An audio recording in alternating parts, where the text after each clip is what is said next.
NSC ने अभी एक सर्कुलर निकाला है, सर्कुलर नंबर 34 2023 का।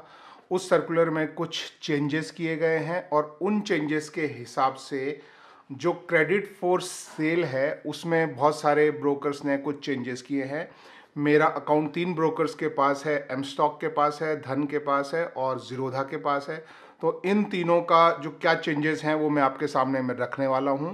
तो सबसे पहले मैं बात करता हूं एम स्टॉक की। एम स्टॉक ने बोला है कि उनका कि वो जो मार्जिन देते थे क्रेडिट फॉर सेल CFS वो अभी बंद होने वाला है। पहले मैं समझाता हूं आपको कि क्रेडिट फॉर सेल होता क्या है। जब भी आप कोई अपने डीपी से जब शेयर बेचते हैं या डिपॉजिटरी से जब आप शेयर बेचते हैं तो आपको पता है कि उसका 80% पैसा जो है उसका आपको मार्जिन मिल जाता है आज के आज ही, और 20% जो है वो अगले दिन मिलता है। तो आपको विड्रॉ करना है तो आप अगले दिन के बाद उसे विड्रॉ कर सकते हैं। लेकिन अभी जो NSE का जो सर्कुलर आया है उसके हिसाब से कुछ चेंजेस ब्रोकर्स ने किए हैं अपने एंड पे।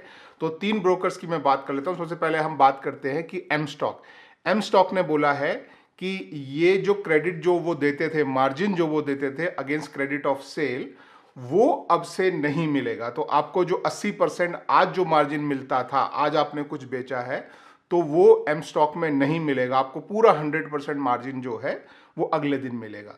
तो ये उनका मेल आया है, मैं मेल आपकी स्क्रीन पे मैं आपको दिखा रहा हूं। तो आप इसमें देख सकते हैं कि क्रेडिट ऑफ सेल जो है उन्होंने एक्सप्लेन किया है और ये उनके केस में 15 मई से जो है वो लागू होने वाला है। तो ये हो गया पहला। दूसरा हम बात करते हैं कि धन ने क्या किया है। धन ने भी 8 मई को अपने धन कम्युनिटी में एक पोस्ट डाला था और उस पोस्ट के मुताबिक उन्होंने जो है वो एक मिडिल ग्राउंड लिया है।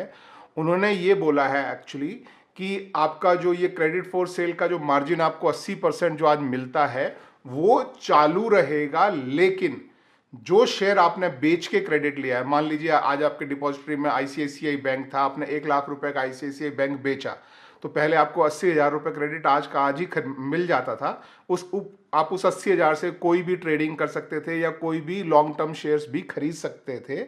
लेकिन धन ने क्या किया है, धन ने बोला कि आप इससे वही शेयर दोबारा नहीं खरीद सकते हैं, कोई भी और दूसरा शेयर खरीदें या ट्रेडिंग करें तो चल जाएगा। तो धन ने ये मिडिल ग्राउंड लिया है कि सिर्फ आप वही शेयर जो आपने बेचा है, जो डिपॉजिटरी से बेचा है, वही शेयर आप नहीं खरीद सकते हैं।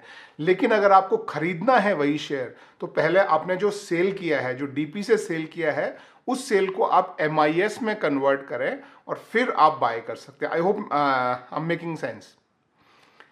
आपने जो शेयर बेचा है डिपॉजिटरी से आज धन में, वो आप धन में आज वापस नहीं खरीद सकते हैं। लेकिन अगर आपको खरीदना ही है तो आपको जो पुराना जो आपने सेल किया है उसको आपको MIS करना पड़ेगा, यानी इंट्राडे सेल बनाना पड़ेगा, तब आप फिर दोबारा जो है वो बाय कर सकते हैं। तो धन ने ये मिडिल ग्राउंड लिया है इस मार्जिन वाले केस की वजह से। तीसरा बात करते हैं जीरोधा की।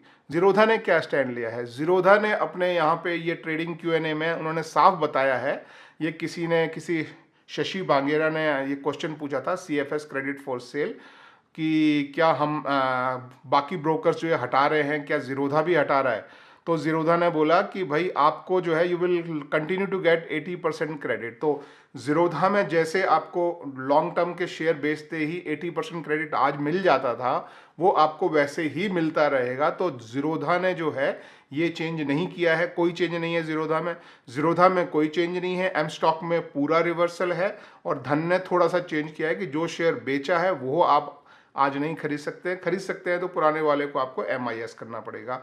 और जीरोधा ने कारण भी दिया है नीचे कि since we do EPI at regular interval this doesn't affect us and we will provide 80% of the sales proceed instantly.